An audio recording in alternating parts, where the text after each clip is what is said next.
د پاکستان تحریک انصاف ممبران چې کوم د صوبایي اسمبلی دي قومي اسمبلی دي دلته کې ضلعي صدر میاں عمر کاکا خیل او ډیډک کمیټه چیرمن حاجي زرعالم خان د پبون اشفاق خان او خلیق الرحمن خټک او ادریس خټک د جانګیرینا نو دای دلته راغلي دي خپلو کارکنانو سره او دا د نوښار د ټولو نه غټ پروګرام دی او په ګڼ تعداد کې خپلو کارکنانو سره په مختلفو علاقو نه جلوسونو کې راغلي دي. بیا هر کلی نه هر چې کوم تنظیمي خلق و هغوی خپل جلوسونه راوستي دي او د حیرانتیا خبره دا ده چې په دې باندې هغه شانتې کار نه دی شوی څنګه چې پاټای کوي دي. السلام علیکم ګرانو کتونکو، زه یم تفهیم. ګرانو کتونکو، نوښار دې ټایم کې نوشیره کلا هغه مکمل پیک دی، د خیشکو روډ مکمل بلاک دی او کوم هاکی سټیډیم دی د پاکستان تحریک انصاف د کارکنانو نه کچا کچ هغه ډک دی. دې ټایم کې د پاکستان تحریک انصاف فری عمران خان چې کوم تحریک دی د هغې تحت لاندې د دغې نارې لاندې د نوښار کې ورکرز کنونشن هغه جاری دی او مونږ اوس د دې پروګرام نه راغو. د پروګرام نه بار او دننه ګراوند هغه ډکو او لرې لرې پورې ګاډي هم ولاړ دي او کارکنان هم موجودو. زما چې تر کوم پورې معلومات دي نو هغه دا دي چې پاکستان تحریک انصاف نوښار کې دا پروګرام دا د دې اعلان دی چې پاکستان تحریک انصاف سنګل لارجسټ پارټي دې ټایم کې هغه د نوښار لارجسټ پارټي ده او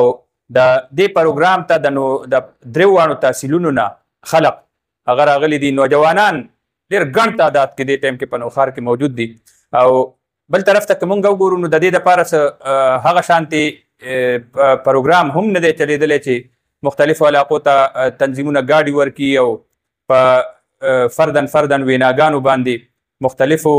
کلو کې مالتونو کې د دې ویناګانې وکړي او بیا هغه کارکنان راشي. د هغې برعکس په سوشل میډیا باندې اعلان شوی دی په فیسبوک باندې او نن د مختلفو کلو نه خپل کارکنان چېرته په موټر سایکلو باندې را روان دي او چېرته خپلو ګاډو کې چېرته یارانو دوستانو په شریکه باندې ګاډي کړي دي نو هغه نوشیره کلا ته را رسېدلي دي. د وزیر اعلی رور ګنډاپور صاحب هغه هم را رسېدلی دی، هغه خطاب جاری دی او د نوښار چې کوم ممبران دي د قومي او صوبایي اسمبلی هغه هم موجود دي. د میاں عمر کاکا خیل ضلعي صدر هغه خطاب وکړو، هغه موجود دی، په خپله کارکنانو ته استقبال ته موجود او زموږ د نوښار د بنګ ام پی ای حاجي زرعالم خان د هغه ګڼ تعداد کې کارکنان هغه موجود دي او په خپله په دې جلسهګاه کې موجود دی. زه په دې باندې دا خبره کوم چې دا دې ننني پروګرام د پاکستان تحریک انصاف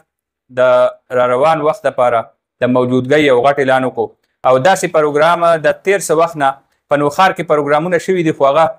چونکې انفرادي پروګرامونه به نو دومره غټه پیمانه باندې پروګرام نو شوی. خو ننني پروګرام سیاسي حلقې هغه تعجب کې واچولې چې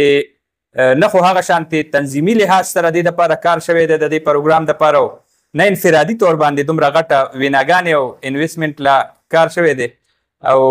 د هغې باوجود دومره ګڼ تعداد کې خلق راتګ او دې ځای ته کارکن را رسېدل او په ګراوند کې